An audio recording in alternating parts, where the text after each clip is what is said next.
మోకాళ్ల నొప్పులు, gas, gut health వంటి సర్వ రోగాలకు నివారణి అరుణ యోగా ఆముదం.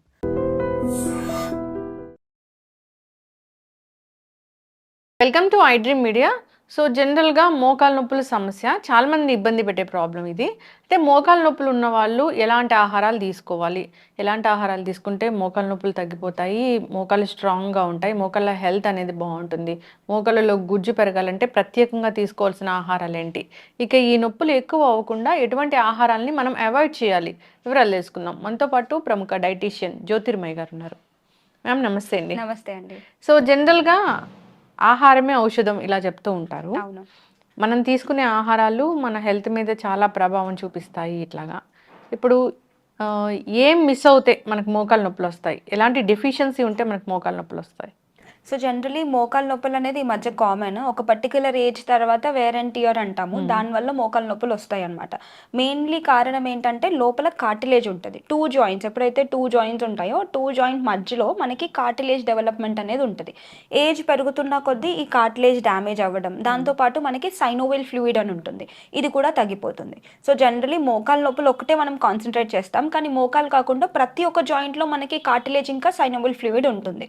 కొంతమందికి మోకాల్లో నొప్పి వస్తుంది, కొంతమందికి హిప్ జాయింట్ దగ్గర నొప్పి వస్తుంది, కొంతమందికి ఇక్కడ ఎల్బో, షోల్డర్ జాయింట్, ఏ జాయింట్స్ తీసుకున్నా కానీ ఏదైనా ఒక పర్టికులర్ జాయింట్, ఎగ్జాంపుల్ ఇది 3 జాయింట్స్ ఉన్నాయి ఇక్కడ, ఈ రెండింటి మధ్యలో జాయింట్ కూడా మనకి లూబ్రికేషన్ గురించి సైనోవిల్ ఫ్లూయిడ్ కావాలి, కార్టిలేజ్ కావాలి. సో ఓవరాల్గా మనం బోన్ స్ట్రక్చర్ ఇవన్నీ చూసుకున్నట్టు అయితే బోన్కి కాల్షియం కావాలి. Calcium, vitamin D, K2 and కొన్నిసార్లు మెగ్నీషియం చాలా ఇంపార్టెంట్. ఇవన్నీ ఇంపార్టెంట్ అనమాట. ఇది ఓన్లీ బోన్స్కే.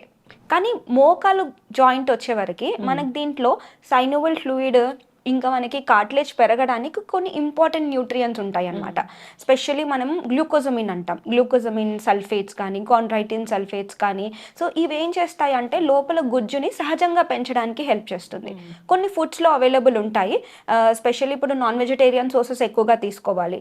ష్రింప్స్ అంటాము, రొయ్యల్లో కూడా కొంచెం న్యాచురల్గా గ్లూకోజమిన్ ఉంటుంది అనమాట.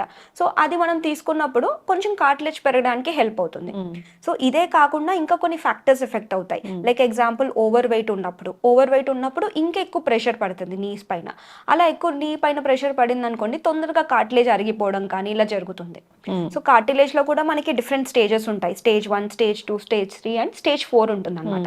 లాస్ట్ స్టేజ్ వచ్చే వరకు కార్టిలేజ్ చాలా అరిగిపోయి ఇంకా లెగడానికి, కూర్చోడానికి ఇబ్బందిగా ఉండడము, ఎక్కువ దూరం నడవలేకపోవడము, అండ్ ఇంకా ఇలాంటివి చూసుకుంటూ పోతే ప్రతి చిన్న దానికి ఇబ్బందులు అనేది వస్తుంది అనమాట. సో లాస్ట్ స్టేజ్లో ఉన్నప్పుడు knee replacement surgeries generally doctors advice చేస్తారు. దానికన్నా ముందు స్టేజెస్లో ఉన్నప్పుడు అంటే స్టేజ్ 1, స్టేజ్ 2 ఇవి ప్రైమరీ స్టేజెస్ అనమాట. సో ప్రైమరీ స్టేజెస్లో ఏమవుతుందంటే మనం ఫుడ్లో చేంజెస్ చేసుకోవడం, మన లైఫ్ స్టైల్లో కొన్ని చేంజెస్ చేసుకోవడం, ఎక్సర్సైజ్ చాలా ఇంపార్టెంట్ అనమాట. సో ఎక్సర్సైజ్ కరెక్ట్గా లేకపోతే definitely that can lead to మనకి బోన్ జాయింట్ రిలేటెడ్ ఇష్యూస్ చాలా వస్తాయి. చాలా మంది ఏమనుకుంటారంటే నేను డైట్ ఒక్కటి చేస్తే సరిపోతుంది, హెల్దీ నీడ్స్కి అనుకుంటారు. బట్ అది కాదు, exercise the most important thing. ఎక్సర్సైజ్తో పాటు బోన్స్కి కావాల్సిన న్యూట్రిషన్ ఇస్తే ఈజీగా బోన్ జాయింట్ అనేది హెల్దీగా ఉంటుంది. ఓకే, అయితే మటన్ సూప్ తీసుకుంటే బోన్స్ స్ట్రెంగ్తన్ అవుతాయి, overall body total body health కూడా బాగుంటుంది అంటారు. అయితే ఈ మోకాలు నొప్పులు ఉన్న వాళ్ళకి ఇది బాగా పనిచేస్తుందా?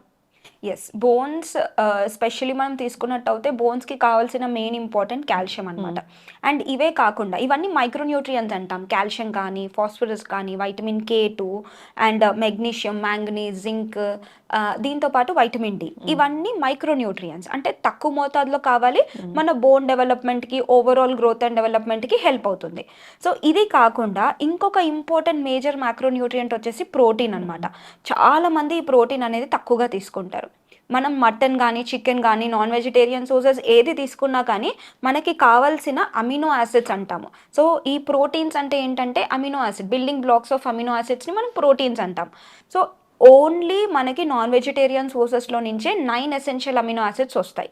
సో ఈ 9 ఎసెన్షియల్ అమినో యాసిడ్స్ మన బోన్కి చాలా ఇంపార్టెంట్. అది కాకుండా దీంతో పాటు మన లోపల కార్టిలేజెస్ సైనోవల్ ఫ్లూయిడ్కి కూడా హెల్ప్ అవుతుంది. ఖచ్చితంగా ఎవరికైతే మోకాలు నొప్పులు ఇంకా బోన్ రిలేటెడ్ ఇష్యూస్ ఉంటాయో డెఫినెట్లీ నేను నాన్ వెజిటేరియన్ సజెస్ట్ చేస్తాను. బట్ మీ కొలెస్ట్రాల్ లెవెల్స్ ఒకసారి చెక్ చేసుకొని లైక్ ఓవర్గా ఉంటే ట్రైగ్లిసరైడ్స్ మోర్ దాన్ 200-300 ఉంటే తగ్గించి అంటే వీక్లీ వన్స్ అలా తీసుకుంటే మంచిదే. Definitely you can have non vegetarian sources. మోకాళ్ళ నొప్పులు ఉన్నాయి లేదా మోకాళ్ళలో గుజ్జు జరిగిపోయింది, సో ఆ మోకాళ్ళ హెల్త్ అసలు బాగాలేదు ఉన్నప్పుడు ఒక 5 ఫుడ్స్ ఖచ్చితంగా వీళ్ళు తీసుకోవాలి. సో మిగతా కొలెస్ట్రాల్ లెవెల్స్ అవన్నీ పక్కన పెడితే ఈ 5 ఫుడ్స్ తీసుకోవాలంటే ఏమేమి ఉంటాయి? ఒకటి ప్రోటీన్ అండి. ప్రోటీన్లో నాన్ వెజిటేరియన్ సోర్సెస్ అన్నీ తీసుకోవచ్చు. వెజిటేరియన్స్ కానీ నాన్ వెజిటేరియన్ సోర్సెస్లో ఏది తీసుకున్నా కానీ 9 ఎసెన్షియల్ అమినో యాసిడ్స్ బాడీకి అందాలి. ఆ 9 ఎసెన్షియల్ అమినో యాసిడ్స్లో డిఫరెంట్ ఉంటాయి. ల్యూసిన్, ఐసోల్యూసిన్ ఇవన్నీ కంపల్సరీ ఇవ్వాలి. సో దానికి compulsory non vegetarian sources vegetarian sources నుంచి ప్రోటీన్ అయితే ఫుల్ఫిల్ చేయాలి. ప్రతి ఒక్క కేజీకి 1 గ్రామ్ చొప్పున తీసుకోవాలి. నెక్స్ట్ వచ్చేసి కాల్షియం రిచ్, బికాస్ కాల్షియం అనేది మనకి రోజుకి 1000 mg పర్ కావాలన్నమాట. 1000 mg తీసుకోవాలన్నమాట RDA ప్రకారం చూసుకుంటే. సో దాదాపు చాలా మట్టుకి ఒక పర్టికులర్ ఏజ్ తర్వాత వాళ్ళంతా తీసుకోరు. డెఫిషియన్సీ డెఫినెట్లీ కాల్షియం డెఫిషియన్సీ ఉంటుంది. So calcium rich foods like example ఇప్పుడు ఫూల్ మకానా తీసుకోవచ్చు, milk and milk related sources తీసుకోవచ్చు, మళ్ళీ తర్వాత మిల్లెట్స్ తీసుకోవచ్చు, దాంట్లో కూడా కాల్షియం ఉంటుంది. నువ్వులు తీసుకోవచ్చు, కాల్షియం సోర్సెస్ ఎక్కువ ఉంటుంది. కంపల్సరీ కాల్షియం యాడ్ చేసుకోవాలి. నెక్స్ట్ వచ్చేసి vitamin D. Vitamin D sources మనం చూసుకున్నట్టయితే ఎక్కువగా దీన్ని సన్షైన్ వైటమిన్ అంటారు, మనకి సన్ నుంచి వస్తుంది. కానీ ఈ మధ్య కాలంలో ఏంటంటే మనం సన్ ఎక్స్పోజర్ చేసినప్పటికీ కూడా మన బాడీ కన్వర్షన్ అనేది ఉండట్లేదు. So that is a problem. So additional సప్లిమెంట్స్తో పాటు సప్లిమెంట్స్ కన్నా ముందు మనం వైటమిన్ డి ఎక్కువ ఉన్న ఆహారాలు తీసుకోవడం అనేది చాలా important. So protein, calcium, vitamin D and దాంతోపాటు మనకి మెగ్నీషియం ఇంపార్టెంట్. బికాస్ మెగ్నీషియం అనేది మోర్ దెన్ 700+ ఫంక్షన్స్ ఒక్క మెగ్నీషియం పైన డిపెండ్ అవుతుంది. సో ఈ ఒక్క మెగ్నీషియం తగ్గిపోతే కూడా ప్రాబ్లమ్స్ అనేవి అరైజ్ అవుతాయి. దీనికి సీడ్స్ అండ్ నట్స్ కంపల్సరీ మీ డైట్లో యాడ్ చేసుకోవాలి. అండ్ ఓవరాల్ ఇదే కాకుండా మనకి కాల్షియం రిచ్ ఐటమ్స్ ఇందాక చెప్పాను కదా, దాంతోపాటు ఇంకా మిగతా మైక్రోన్యూట్రియంట్ రిచ్ ఉన్న సీడ్స్ అండ్ నట్స్ కానివ్వచ్చు, ఫ్రూట్స్ అండ్ వెజిటేబుల్స్ కానివ్వచ్చు, కంపల్సరీ డైట్లో ఇంక్లూడ్ చేసుకుంటే బెటర్ ఉంటుంది. నొప్పులు బాగా ఉన్నాయి అంటే ఏదైనా ఫుడ్స్ తీసుకుంటే ఆ నొప్పులు పెరిగే అవకాశం ఉంటుందా? మోకాళ్ళ హెల్త్ని పాడు చేసే ఆహారాలు ఏమైనా ఉంటాయా? సో జనరలీ ఇది ఒక మిత్ అండి. బికాజ్ మోకాలని ఏ ఫుడ్ అయినా కానీ బాడీకి చాలా హెల్ప్ చేస్తుంది. ఏ ఫుడ్ కానీ హామ్ చెయ్యదు బాడీకి. సో జనరలీ ఏమవుతుందంటే కొంతమందికి లోపల కార్టిలేజ్ పోయిందన్నాను. సో ఈ కార్టిలేజ్ పోయినప్పుడు 2 జాయింట్స్ దగ్గరకు వస్తాయి, రప్చర్ అవుతాయి. సో ఈ కార్టిలేజ్ డెవలప్మెంట్ ప్రాసెస్లో ఈ బోన్ అనేది కొంచెం జరుగుతుందన్నమాట. కార్టిలేజ్ డెవలప్ అవుతుంది కాబట్టి జరుగుతుంది. ఆ టైంలో కొంతమందికి పెయిన్ రావడం కానీ అలా ఎక్కువగా నొప్పులు ఇంకా పెరిగిపోయాయి అనే భ్రమలో ఉంటారు. But actually that is good. ఒకవేళ మీకు పెయిన్స్ కొంచెం ఎక్కువ పెరుగుతున్నాయి పర్టికులర్ ఫుడ్ తీసుకోవడం వల్ల అంటే దట్స్ ఓకే, దట్ ఈస్ ఏం ప్రాబ్లం ఉండదు, మళ్ళీ నార్మల్ అయ్యే ఛాన్సెస్ ఉంటాయి. బట్ ఏ ఫుడ్ హార్మ్ చేయదండి.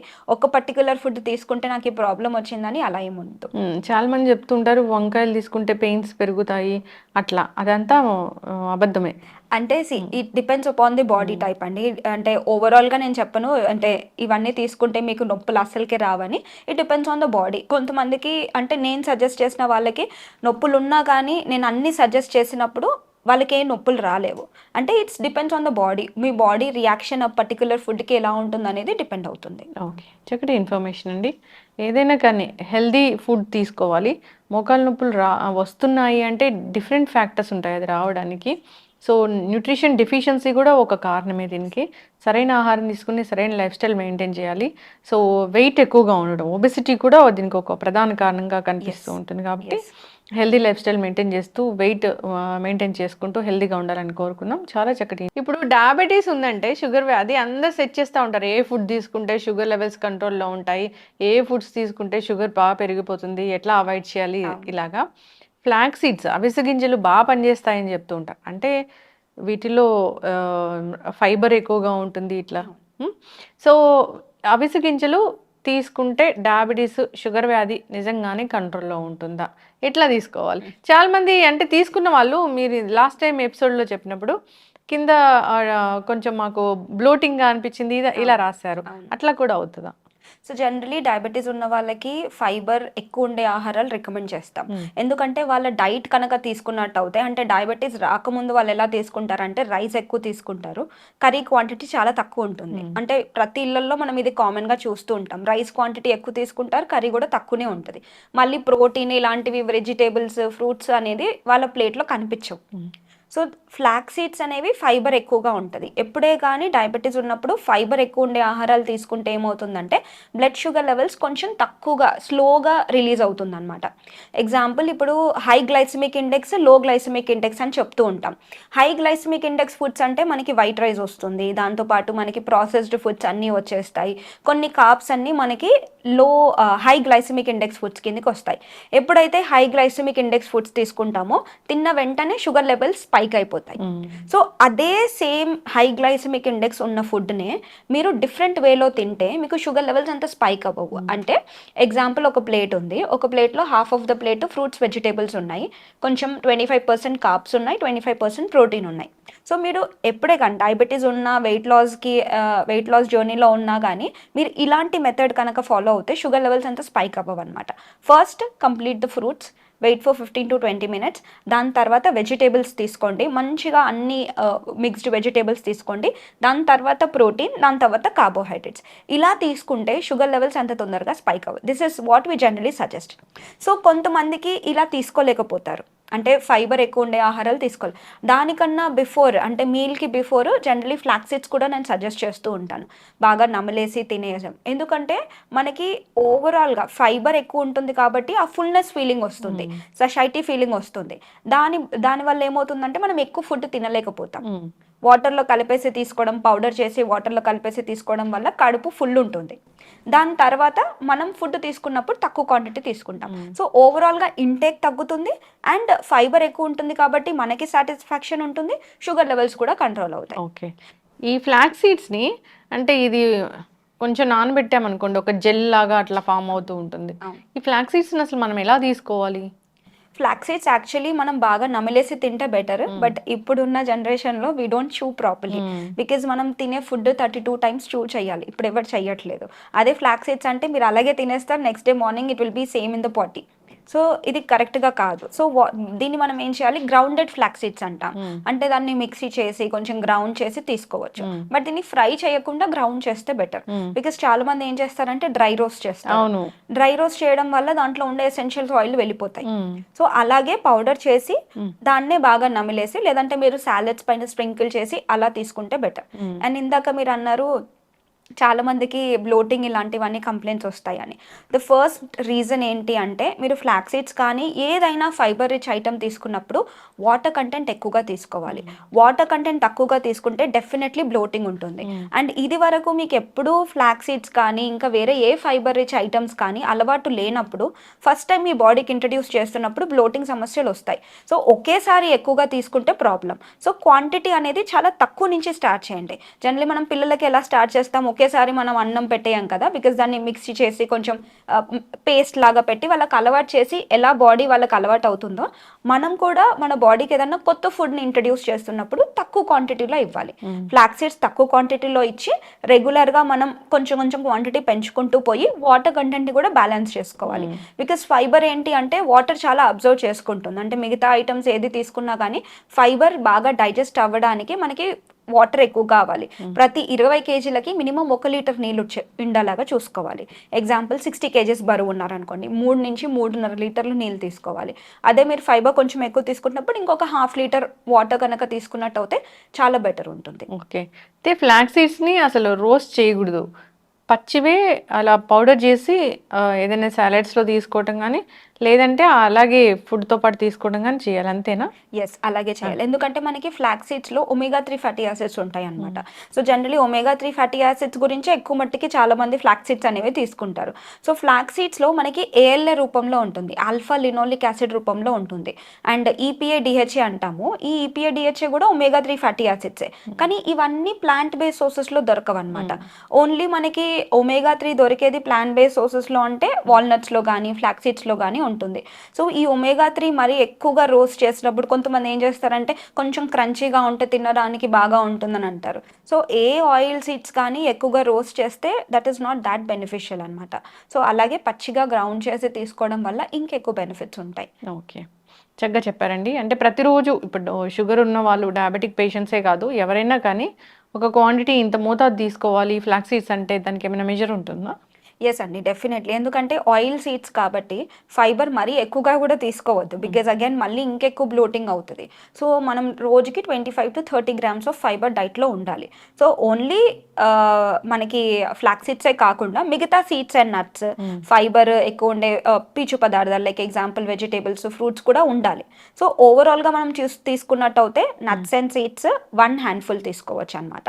లేదు ఓన్లీ మీరు సీడ్సే కన్జ్యూమ్ చేసుకుంటున్నారంటే 1 teaspoon తీసుకుంటే సరిపోతుంది. ఎస్, చక్కటి ఇన్ఫర్మేషన్ మ్యామ్, చాలా చక్కగా చెప్పారు. నట్స్, సీడ్స్ ఇలాంటివన్నీ కూడా చాలా మనకి ఆరోగ్య లాభాలు చేకూర్చేవే. షుగర్ ఉంది లేదు, బీపీ ఇలాంటి ఇష్యూస్తో పని లేకుండా నార్మల్గా ఎవరైనా వీటిని తగినంత మోతాదులో తీసుకోవచ్చు.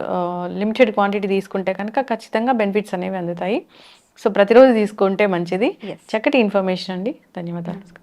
And for more videos, Please subscribe to iDream. Please subscribe to iDream. Please subscribe iDream. And please subscribe to iDream. For more videos, subscribe to iDream. please like, share and subscribe to the channel. Congratulations, iDream. Subscribe to iDream. Subscribe to iDream. So subscribe to iDream Media. iDream team andarki huge congratulations. Please subscribe iDream Media. Please subscribe to iDream. Subscribe iDream. Please subscribe to iDream. iDream అంటే నా కళల ఛానల్ను subscribe చేసుకున్న నోరు తిరుగుతలేదు, మీరైతే గంట గుర్తు కొట్టండి. For more such videos, please subscribe to iDream. Subscribe to iDream. Please subscribe to iDream. Please subscribe iDream Media. Please do subscribe to iDream. Please subscribe to iDream Media. For best entertainment and information, please subscribe iDream. And don't forget to subscribe to iDream.